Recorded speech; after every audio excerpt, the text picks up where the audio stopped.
Buku Bagaimana Mengobati Patah Hati karya Guy Winch. Patah hati adalah rasa sakit emosional yang melumpuhkan. Salah satu cara pemulihan dari patah hati adalah memiliki sistem pendukung. Salah satu faktor yang dapat mendukung untuk memulihkan patah hati adalah memiliki sistem pendukung yang berperan penting dalam pemulihan dari kehilangan.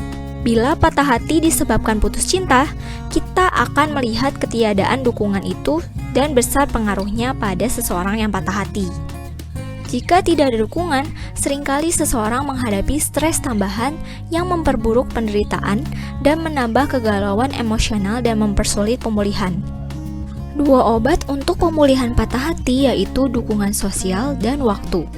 Kalau dukungan sosial tidak ada, tinggal waktu yang menjadi obat, dan waktu tidak bisa kita kendalikan, sehingga membuat kita merasa tidak berdaya. Untuk memberi dukungan, yang pertama-tama harus dilakukan adalah memendam perasaan tidak enak agar bisa mendampingi, dengan diimbangi usaha seseorang untuk pulih dan melanjutkan hidup. Bila kita melihat pemulihannya tidak berjalan, kita beranggapan bahwa dia gagal sehingga kita jadi kurang bersemangat. Empati menjadi sirna berubah menjadi kemarahan. Bukan hanya teman dan orang kesayangan yang bisa kehilangan kesabaran dan kasih sayang ketika pemulihan tidak berjalan.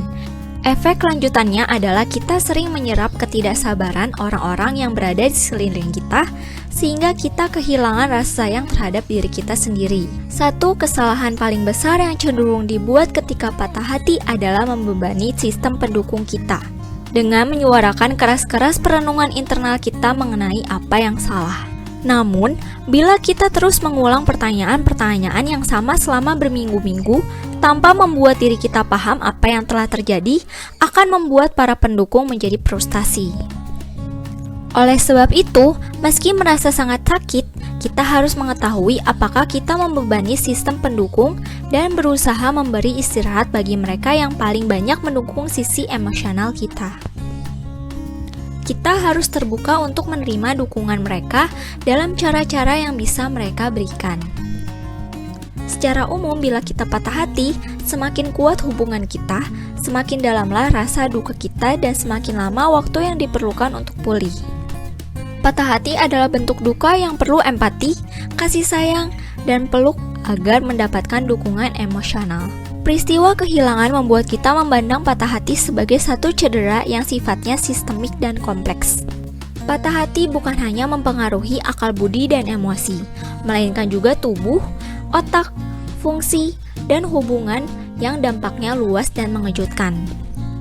Kita cenderung kurang berempati dan kasihan terhadap orang-orang yang kita cintai bila mereka patah hati. Agar pulih secara tuntas dan cepat, pertama-tama kita mesti memahami apa yang sebenarnya dapat dilakukan ketika kita patah hati. Dan tempat terbaik untuk memulai adalah otak kita. Ketika kita patah hati, kita kesulitan untuk bekerja secara efisien, belajar produktif, dan menyelesaikan tugas tertentu. Ini adalah rasa sakit yang tidak tertahankan. Patah hati menimbulkan rasa sakit emosional selama berjam-jam, berhari-hari, bahkan berbulan-bulan. Di satu penelitian, patah hati bisa menurunkan IQ untuk sementara dan merusak prestasi seseorang dalam tugas-tugas yang melibatkan logika dan nalar. Mengingat kenangan lama dan memeriksa foto adalah sesuatu yang dilakukan pertama kali kebanyakan orang ketika sudah putus. Dorongan untuk melakukan ini biasanya lama-lama menurun sampai berhenti.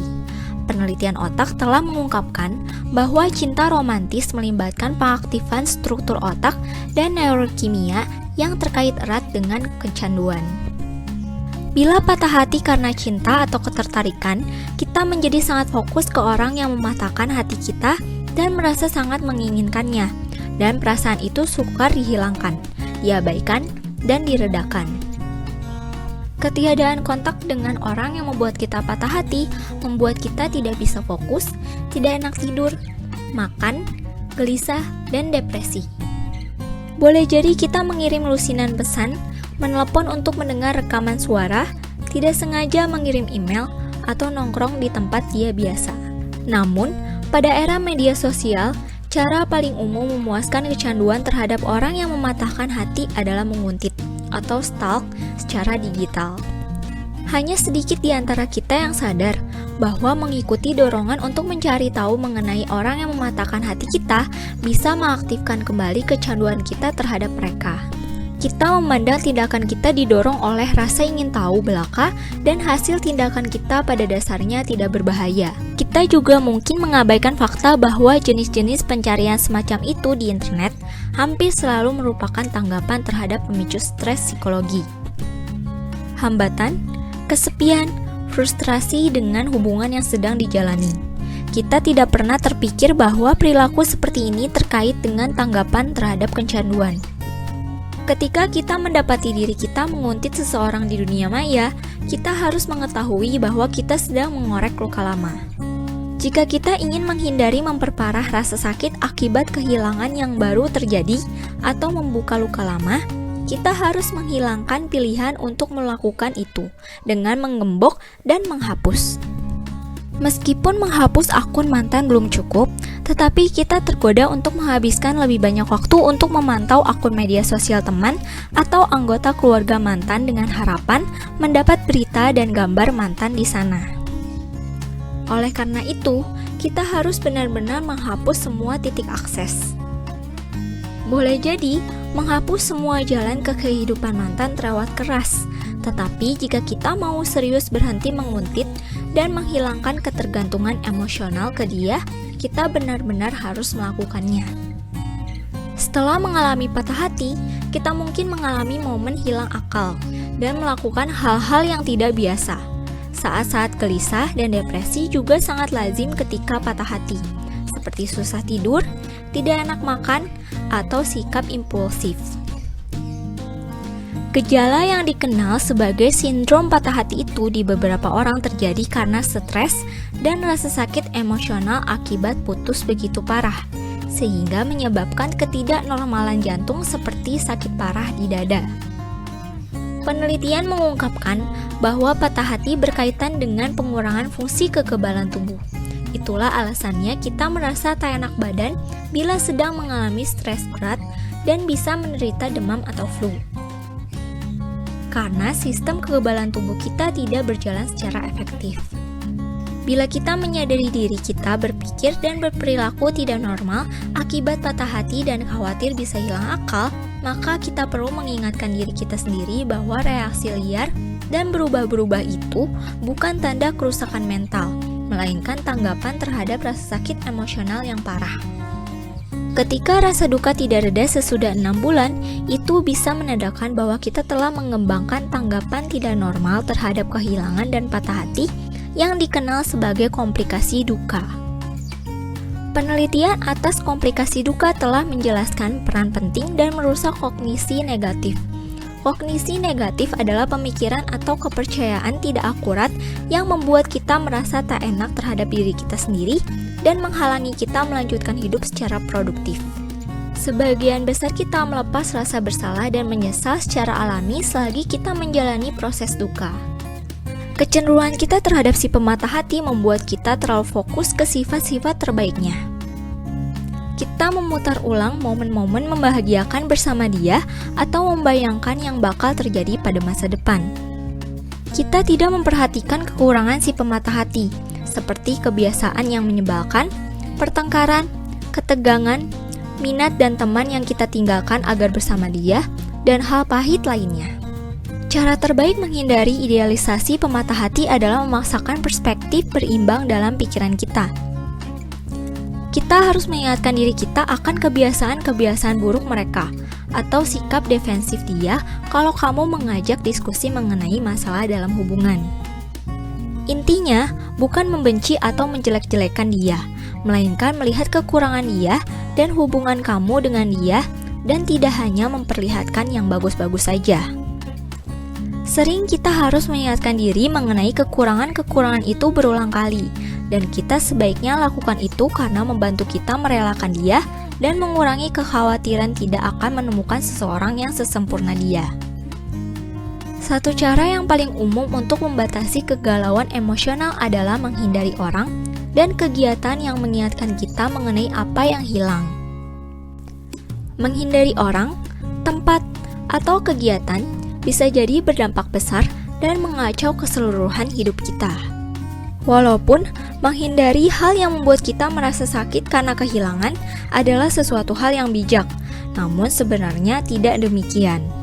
Satu aturan umum psikologi manusia adalah bahwa menghindari sesuatu tidak mengurangi dampak emosional terhadap kita, malah memperbesarnya. Bila tempat dan orang menjadi terkait sangat erat dengan patah hati, kita perlu membersihkan kaitan itu. Cara terbaik melakukannya adalah dengan mendatangi kembali tempat-tempat itu dalam keadaan berbeda dan spesifik supaya bisa menciptakan kaitan baru. Pilihan kita untuk membuang atau menyimpan pengingat sesudah putus atau kehilangan mencerminkan reaksi pertama kita. Pertanyaannya adalah apa yang kita lakukan setelahnya? Membuang pengingat mencerminkan kesediaan kita melepas dan beranjak maju.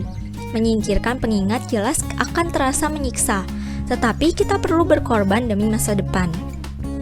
Pengingat patah hati digital bisa menghatui sistem dokumen dan penyimpanan kita. Tanpa curiga, kita mengklik satu dokumen dan menemukan album foto yang terlupakan. Jenis pertemuan maya tidak terduga seperti itu bisa menyakitkan. Beberapa di antara kita bisa bereaksi dengan cepat-cepat menghapusnya. Tetapi yang lain mungkin tergoda memutar ulang kenangan dan mengalami kembali rasa sakit yang mungkin sudah reda. Media sosial lebih bermasalah lagi. Orang yang mematahkan hati kita sering tetap terhubung ke orang-orang yang kita kenal.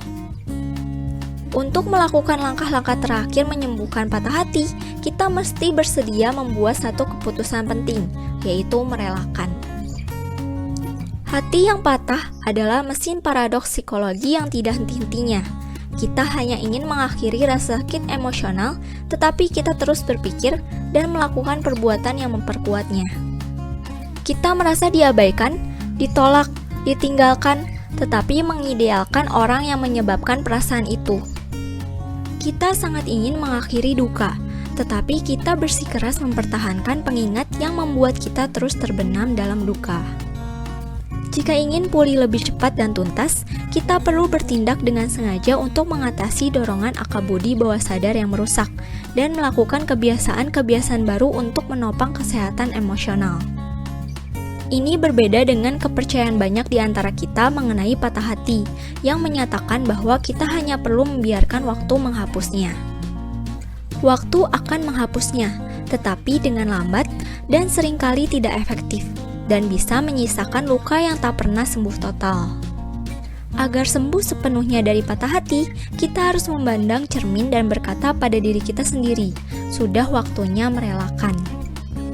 Yang membuat merelakan begitu berat adalah ketika kita tidak hanya harus menghilangkan rasa sakit emosional.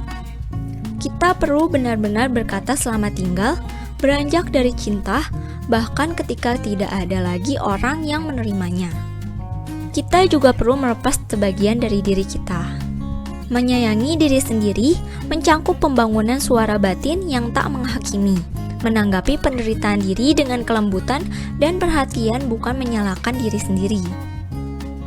Mengubah kebiasaan mental lebih sulit lagi. Mengubah pemikirannya ke jalur yang berlawanan kiranya mengharuskan kita membuat keputusan tegas, lalu mendukungnya dengan motivasi dan tekad yang serius.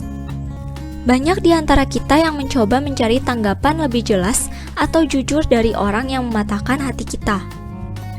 Tetapi usaha seperti itu jarang berhasil. Penjelasan apapun yang ditawarkan tidak akan mengubah intinya. Dia merasa tidak cocok dengan kita. Kita sebaliknya harus membuat penjelasan sendiri mengenai mengapa putus hubungan terjadi dengan fakta, mempertimbangkan kepribadian, dan riwayat perilaku mantan.